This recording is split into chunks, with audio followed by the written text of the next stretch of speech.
Welcome to the Tennishackery podcast. This is episode number 40. We are finally back after a long hiatus. I think our last episode was in March, about after the Miami Masters. So today's episode 40, and we are back. Tennishackery is the place where we discuss all things about tennis that relate to the fundamentals, the fitness, and the mindset aspect of the game. We are a group of extremely passionate Bay Area based tennis geeks slash aficionados, and of course, our expert coaches are coaches Alex and Craig, who could not be here today, but we have myself, Tarun, and Soham. Hey, Soham, how are you doing?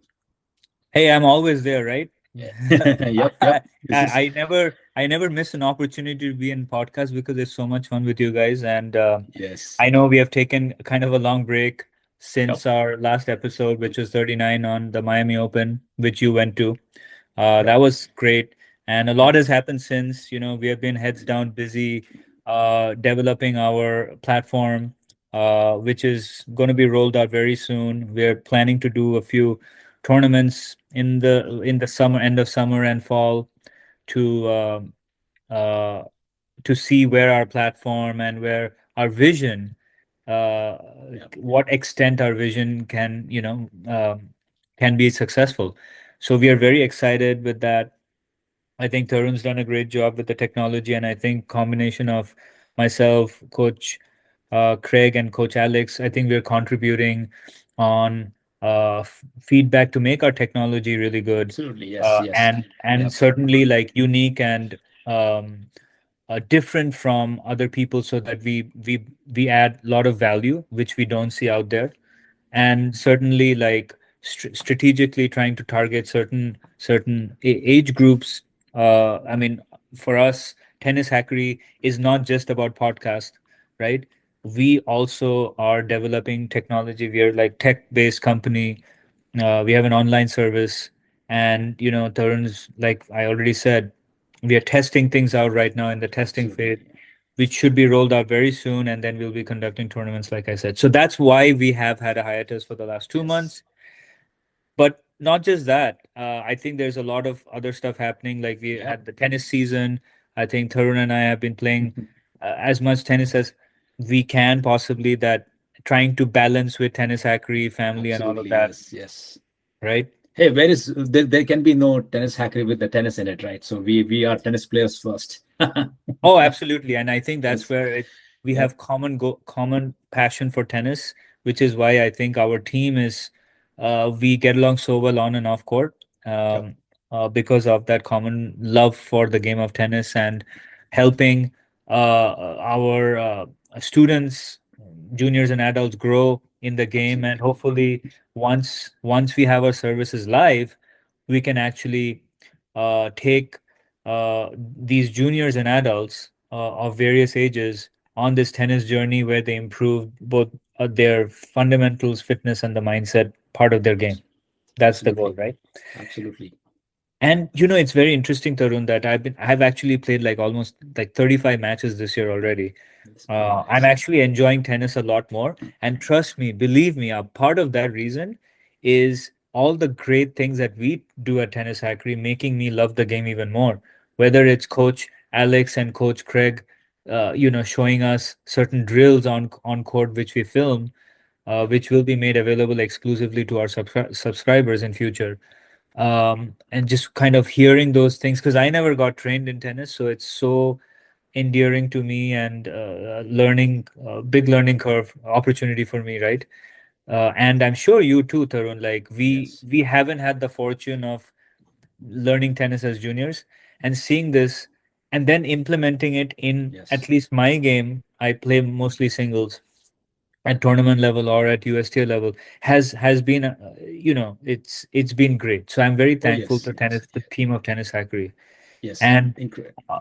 it's incredible, right? Like I don't know, like what are your thoughts? Because you have been also playing tennis, USTA this year. Right. Yeah. Although not that often, but it's fun, right? So because it's a game of rhythm. So I find that with me, I find that for me, it's like the volume of matches counts, right? So if the more you play, the better you get.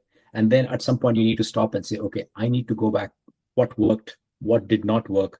And then you go for some drills. You work with a coach, Correct. rinse and repeat, improve yourself, then again go back to tournaments. I think this is the cycle that a lot of our juniors go through, Yeah. and we are our intention is to bring this kind of a mindset, based on match play, and Yeah. to scale it out to a lot of juniors through our tennishackery.com platform.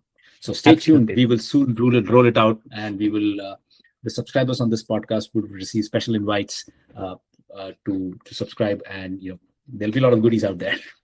And in fact, I'm glad you're so right, Tarun. And I think in future we'll do one of the episodes where we actually would like to demo, Yes, like our demo our product to maybe like a live audience. And I feel yes, like that would be really cool for people who are curious to know about what we have to offer.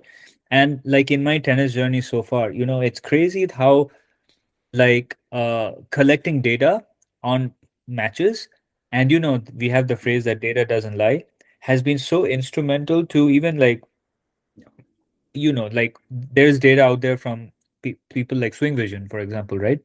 right. And seeing that data, seeing the match live and the data associated with those matches, I feel it can take your game to the next level when you have data along with the right mentorship and guidance. Yes, And that's kind of what we're trying to do. Is we are very data driven, but we want to make sure that the data makes sense and to it's seen in context. Yes, absolutely. Yeah. context with the analytics as and proper guidance so that we improve various aspects of our tennis journey.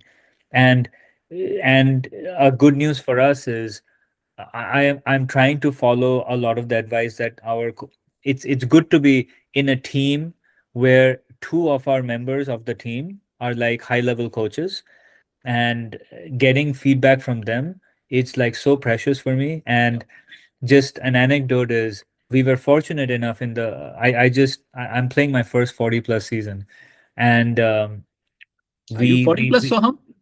yeah, yeah, like age is just a number, you Yep. know. I try to remain fit, so I'm able to compete really well at 40 plus. So no one knows Mhm. really, but anyway, we recently our team, which is from the Bay Area, we won the regionals, not the regions, but the local league, and then we ended up going to Sacramento earlier this month, and we ended up winning it, which is ironically the finals was like actually our team against Coach Craig's team, Yep. and Yep. it was so I played the singles. One of my two teammates played against Coach Craig and his teammate, who are both like ex 50s, and it was such a battle in the heat.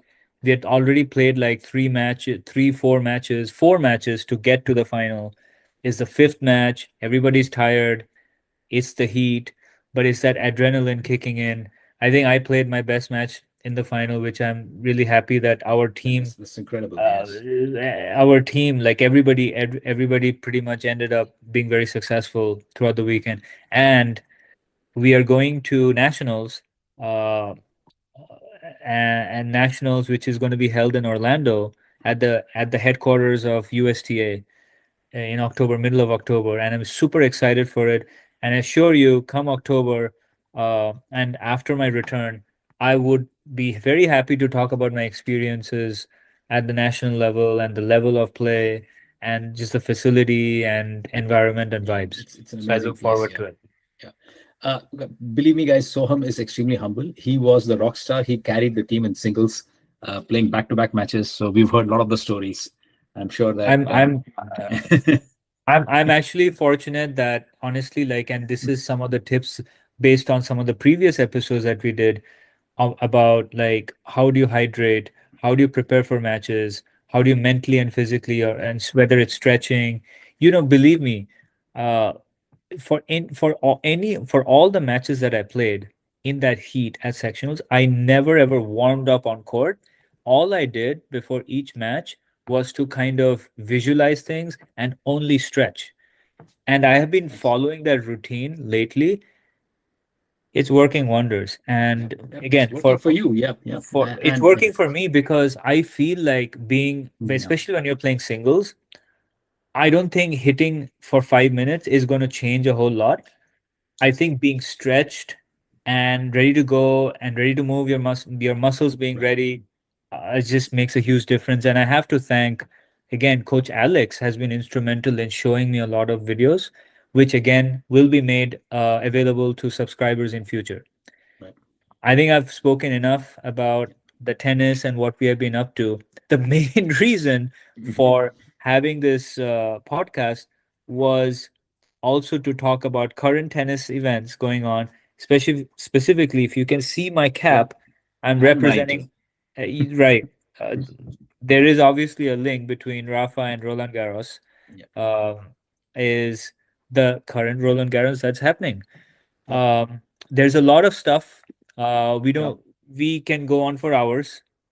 It's almost the end of the first week, Yep. Roland Garros, which is Absolutely. Yep. almost fitting that we talk about how the first week has gone by and what's happened.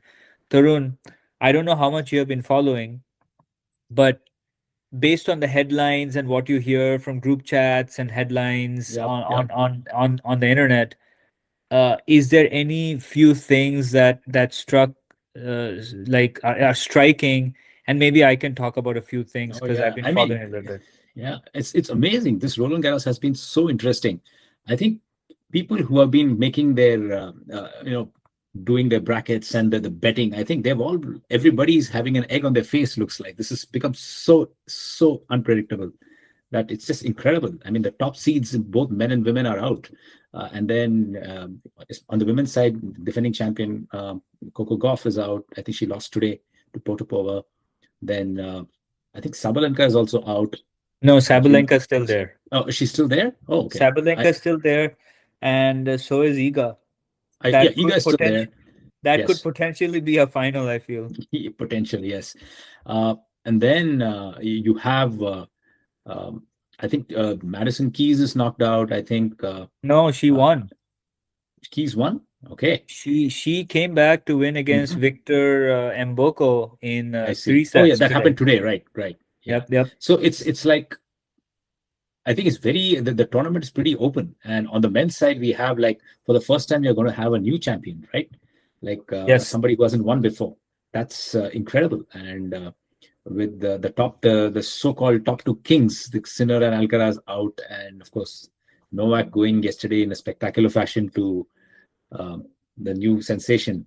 Wow, Joao Fonseca, as mentioned by Roddick. So It's funny you it's mentioned that because yeah, shout out to yep, Andy Roddick, because I have been watching his podcast throughout this French Open, and Andy's doing a great job. Honestly, I enjoy listening to him, and that's exactly how he introduced Fonseca, yep, right? yep, Wow. yep. Um, so I have been following the French Open a little bit. Uh, I wasn't as keen because I was upset. My favorite Carlos Alcaraz, Carlitos, was not competing in this French Open due to injury, which is terrible news because he's also pulled out of Wimbledon. And it's I enjoy watching him. He's so fascinating. He's so Yep, entertaining. He's also very good. So that was one star player that was already missing. yep, And then remarkable. This just to reiterate what you just said. This French Open has been legit legendary for a variety of reasons. Lots of seeds have been knocked out already yep, by yep. the end of first week. There have been an insane number of matches. Mhm. I don't know the number that have actually gone the distance, Yep, yep. men's and women's. Yes, both. Yep, One of the matches today, I think the Cerandulo with the unseeded Cerandulo, yep. The who lefty. took out Sinner, Yep, his match went to 5 hours 58, yep, and that is incredible. There have been way too many matches which have gone the yep, distance, yep, so that's yep, incredible. The seats falling apart on both men's and women's have been incredible. More so on the men's, I think. yep. Then Oh, a couple. when I'm I just wanted to make a correction. When I said Sabalenka is was out, you are right. She's in. The person whom I meant was Rybakina. She went out in spectacular Yes, fashion. 71 unforced errors, I believe. Like it's incredible. Rybakina, So, which is yep, crazy because I yep, actually had her Yeah. going into going to the finals Yep. Yep. with the form she was in, Right. right? Australian Open champion, and she's doing well. Yeah. She was doing fantastic. So yes, Yeah. exactly, yeah.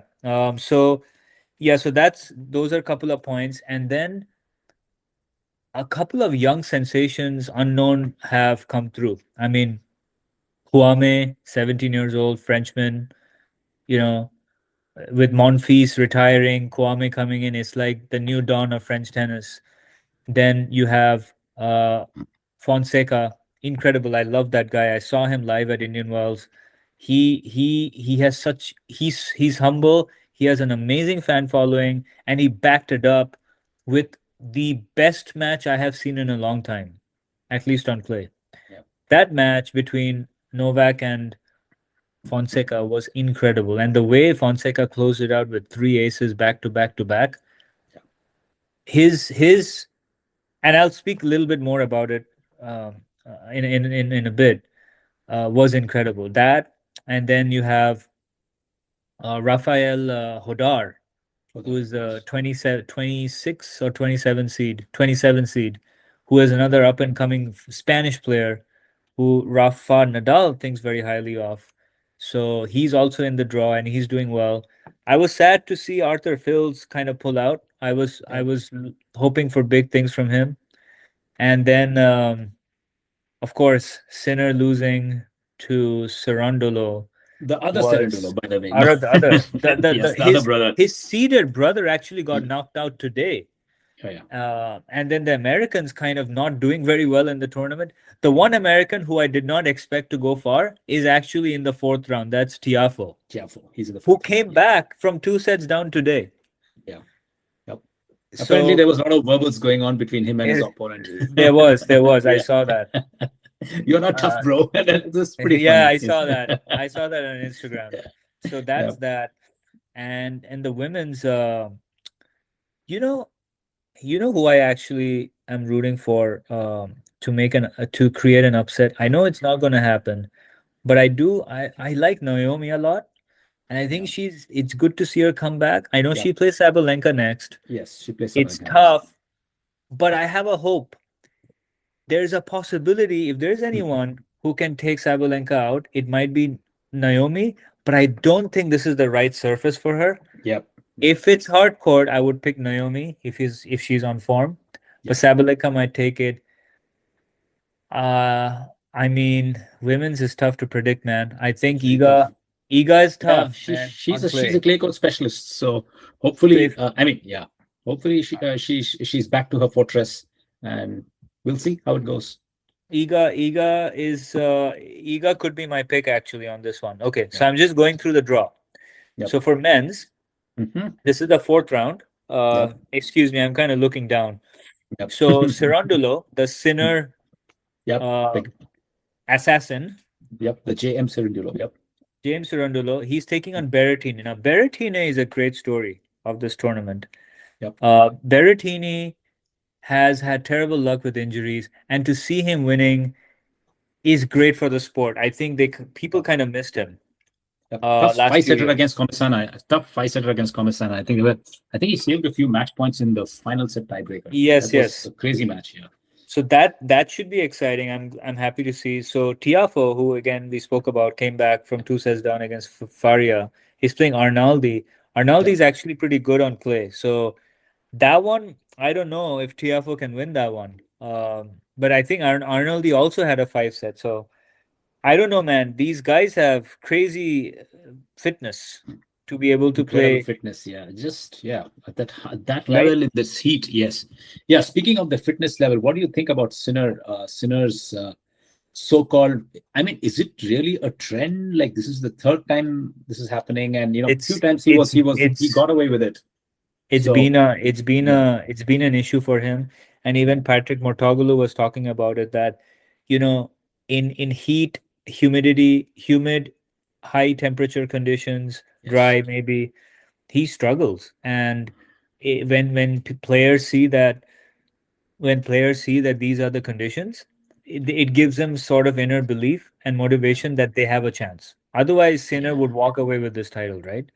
Yes, he was expected to walk away. There were people saying that, oh, I think Andy on third was being asked a question. Oh, is Sinner, the chances of Sinner winning, are they the same as, any given tournament when Rafa was on Roland Garros? Like, like, is it that certain? And I like mean, people, based there's, on based on what he's coming into, the form he's yes, coming absolutely. into it, he won Yeah. everything. Like he literally won every single Masters title, Yes, right? every single Masters, three So series. Yeah. that was very surprising, not shocking because he was serving, he was two sets up, he was serving at 5-1, and then I hear he might have had a Yeah, heat yeah, stroke, yeah, he might have yeah. cramped up. I mean, it's tough, man. Like especially last year in the finals when he had like match points Right. or just close to winning it and not winning it, and then this happens. This was actually his opportunity to have a career Grand Slam, Yeah, all four slams, and I kind of feel bad, but fitness it's part of the sport, right? Like yeah, at some point he needs to overcome it because US Open is pretty humid. yeah. So August, September in New York is pretty humid. it's not easy, right? So I feel really bad. I mean, hats off to him. Like he took his Yeah, chances. It's yeah, not yep, easy to yep, play when someone's suffering on the other side. yep. It's it is unfortunate, really unfortunate, because Sinner was looking like unbeatable, Yeah, he was looking unbeatable. right? I mean, what do you do if he's on song? He's just hitting the ball with pace to all corners, Right. crushing people. What do Unbelievable, you do? right? What do you do? Yeah, So so that's unfortunate news for Sinner. Gives other yeah. people an opportunity for sure. So it's tennis is not Yes. men's tennis is not viewed as boring, right? So on Yep, absolutely. Yeah, other side of the coin. Now I'm just going through the draw real quick. yeah, yeah. Still in the top half. Interesting match. Madison Yeah. Keys plays in Boko, so that's a Yeah, good yeah. match. Yeah, I'll uh, come to that one on the yeah, women's side. yeah, yeah. So Felix, who's the fourth seed, Hmm. he's through. Uh, I feel like he has a very good opportunity because if I look at the top half of the draw, Hmm. I think he's the best player skill wise. He's playing Tabilo. Tabilo is good. Yep. That could be a four set match, but I think Felix is better. Hmm. Now, the another guy who's top 10, Koboli. Koboli is a really good player actually Yes, on yes, clay. he's a good player. Yeah. He uh he he might play Felix if they win. So Yep. that's an interesting matchup. He's playing is an American unknown. I have never heard of him. Hmm. I don't know how to pronounce his name. Savaja. I don't know who he is. This is the first Yep. time I'm seeing his name, but I think Koboli is favored. Now, an interesting match is Mensik versus Rublev. Yep. Mensik is pretty good. Now, I don't know what mentality Rublev's in, but if he's tuned in and locked in, I think he Hmm. can win. But Mensik could be an upset. I Because Yep. Mensik is a lower seed. Yep. Now I think this is the match of the round. Hmm. This is Casper Ruud versus Fonseca. Versus Joao Fonseca. Yes. So Yep. both Rude had just played five set matches. yes. Both just came back from two sets down to win. Yep. This is a blockbuster matchup. Yeah. I really thought Tommy Paul had a big chance after being two sets up against Rude. Not to be. Rude is just good on clay, and he has the big match experience. So I really hope Fonseca wins this match. yeah, It will we'll see. backing up or following up another quality win after you have beaten Novak will Yeah, do him a world of good. yeah, So absolutely. that's the match of the round for me. And then Hodar plays Karena Busta. Yep, PCB. Karena Yep. Busta is tricky, Mhm. but I favor Hodar in that matchup. And then Sasha Zverev, Yep. who is the supposedly best top player who has not won a slam. If he Yep. wants to change that title next to his name, he's got to produce this slam against De Jong. Yep. Sasha should win. Yep. I really hope um, I really hope Sasha does well. Honestly, Yep. I mean, I think I'm the rooting for guy him to needs win a the whole slam. thing. Yep. I'm rooting for him to win the whole thing. So I we'll would see. like to see him win. I'm just Hmm. not sure based on history whether he can execute. We'll see. Yeah. He is I feel this is the time. The thing is, off the draw of the people who are remaining, Yeah, I mean, the people who have essentially made Roland Garros deep runs into all the slams are Rude and Zverev, the big match experience guys, they are and both in the they're bottom and half of the in draw. the bottom half of the draw. So yeah, I mean, obviously only one of them can win, but the thing is, I feel that one of them should be able to do it, go all the way. You think We'll you see. think you think Felix versus Sasha final? Possible, possible. Who do you And I favor would, if that happens? I favor Sasha. I think I really, I like his game. I know he's had challenges with respect to his serving. He's fixed those. Yes, the forehand, maybe he can be more offensive, but it's definitely a pro level forehand. Uh, so the clay being a bit forgiving in terms of absorbing ball speed, and he can definitely dictate with his backhand. So I like his chances. His serving is decent. So hopefully he can get everything together. You just need to play those 7 matches back to back. So let's see. Yep. All right. Okay, let's talk about the women's. Yeah. Exciting. Probably the match of the draw of the Mm-hmm. round. Fourth round is Sabalenka Osaka. Osaka. Yes. I like Osaka more than Sabalenka, so I'm going to root for Naomi. But I don't think on this surface Naomi is stronger than Sabalenka. Yep. So heart says Yeah. Naomi, mind says Sabalenka. So Yeah. that's what I feel. Yeah. Now, the And winner of that match plays Madison Keys versus Schneider. Schneider. Yes. Don't know too much about Schneider. Again, this is not Madison's favorite surface. Yeah. So I don't know. It could go either way. So I don't know who to pick, but either way, the winner the Madison and Snyder play the winner of Sabalenka and Osaka. I think I would expect Sabalenka or Osaka to win Yep. and go through from that quarter. Then there is Potapova, Yep. who took out, who did she take? She took out Goff. No. Anisimova. Oh, No. she took Potapova took out out Goff. Goff in 3 sets. Yes. Oh, yeah. Okay, so Yes. she's playing. This just happened to the match just finished a few hours back. So yeah. Yeah, yeah, yeah. I Yep. saw that's. I didn't expect that actually. Yeah. Because Goff is pretty solid on clay. Yep. Goff is So solid she's on clay, but yep. so she's playing Kalinskaya.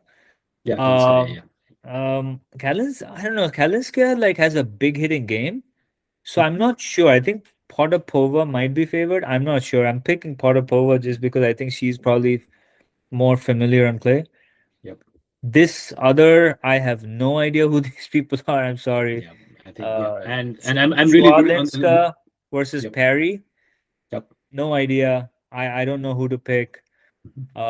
Oh, Let's this pick is the French actually girl. Let's pick the French girl, man. Let's support the all home right. girl. All right. We'll go with the French woman. Yep. Now, the And next of match course, could be one of the better. Actually, this might be the second best match of the round. That is Svitolina versus Bencic. Bencic. Yes. I think Svitolina because I think she's playing really well. Yep. And she's defending. She just won in Rome. She went through Sabalenka. She beat Sabalenka, Swiatek. She beat the top players, and she beat Goff in I'll the final. So that's an incredible achievement. I'll pick Svitolina to Yep. do win that one, which is takes me to Kostyuk versus Iga. Swiatek. Yes. I Swiatek is I think stronger. Yep. I'd pick her. Yep. Andreeva versus Tickman. I think Andreeva is better on clay for sure. Yes. Uh, Very good and mover. Yeah. and Cirstea versus Wang. I think Cirstea is better. She just double bageled someone the other day. Yeah. So Yep. um, Sierra. Yes. The Sierra. Argentinian girl. So Yes. I think I think Andreeva versus I don't know Svitolina versus Iga will be a really good match Yes. if that's how it If happens. that So happens. Yes. in overall, looking at both the draws, I feel that there are more big names like seeded players left in the women's. Yes, the women's draw, absolutely, yes, yeah. So the women's have done better in terms of justifying their seeds Mhm. as opposed to the men. Men's like wide open. It's funny because it's usually the other way around. Yeah, yeah. So So yeah, we've been so that's used to, yeah, in the men's, like I've been watching a lot of these discussions. People saying that this is the first time, like especially after Rafa's retirement, no, there's nobody other than like 2022, Rafa retired, right? That was yeah. his last French Open win, and after that, like it's been Alcaraz or Sinner, Alcaraz No. Rafa and didn't retire in Novak. 2022. I'm sorry, yeah, yeah. He He his won the last French last. Open, he won the last one. His He last French retired Open in was his last French Open was 2024 because 24. the Yes. autograph right here Yep. Yep. is You from went there. me being there in 2024. So I didn't Yeah. see him. Yeah. So there is Guess no who, by the Novak. way, guess who Mhm. lost to that day? First round, he played Mhm. Sasha. Yeah. So Sasha also the year before, was it? He was playing an incredible match against Rafa in the semis and he He got got injured. injured. That was a That is the terrible best injury. I had seen Sasha play. He was playing incredible that day. Yeah. Actually, I think in the quarters, the round before that, he beat Alcaraz. That was a very good match. He took out Alcaraz in 4 sets. I think in 2022, Roland Garros. That was a good So, match. so can we say that Sasha is due? I feel it's his time. I mean, see, I mean, the Can he deal with alignment. the pressure? Can he Yeah. deal with the pressure that everybody thinks now he's the favorite? Yeah. So that's what it is. That's what it boils down to, right? So you can't ask for a better set of circumstances, right? No Sinner, no Alcaraz, no Novak. The big players are out. So he's the guy who has that accumulated experience at the big stage. He has failed enough. Now it's just a question of stringing these matches together. No. Yeah. So we are both rooting for Sasha to win because we feel that he deserves at least one slam. Yes. And I mean, there was the stat like our players born after I mean, during or after the 1980s, right? So 1990s. I think Sasha was born in the early 90s. Yeah. He has won the most titles, the most Masters titles. He's been the most successful, but no slam on the resume yet. So, Yeah. Even hey, I love Del Potro. He got one slam, so I was very happy for him. yep, yep. Um, Medvedev has one slam, right? The Medvedev US has Open. the US Open, yes. He took out Novak, yeah, in the final. Yep. Yeah. Yep. So last question before we kind of, like I said, we could go on for hours. Uh, before we say a goodbye to our listeners, is where does this leave Novak? I think to me, he's still playing at a high level. It's not like he faded away or anything. He was outplayed. It's not like he was playing bad. He was just outplayed. I think he has the You level. you want to talk Grass. about the numbers a little bit because I know you pulled up some numbers from that match. Uh, in terms of that match, the numbers that I saw was it kind of reminded me of his match against Federer in the 2019 Wimbledon final. Wimbledon, yeah. Yeah, in the sense that in this match against Fonseca, Novak actually won 3 more points, aggregate points. So he won 167 points to Fonseca's 164. But that's the rules of the game, right? Because the scoring is hierarchical. So you could dominate a set, which means you won way more points. But then if the second set is 7-6, the differential becomes so you could end up winning more points on an aggregate, but losing the match. So it's one of those on that Federer Novak final, you could see that Federer was ahead on every metric. So the sets that he won them big, but the sets he lost were in tiebreakers.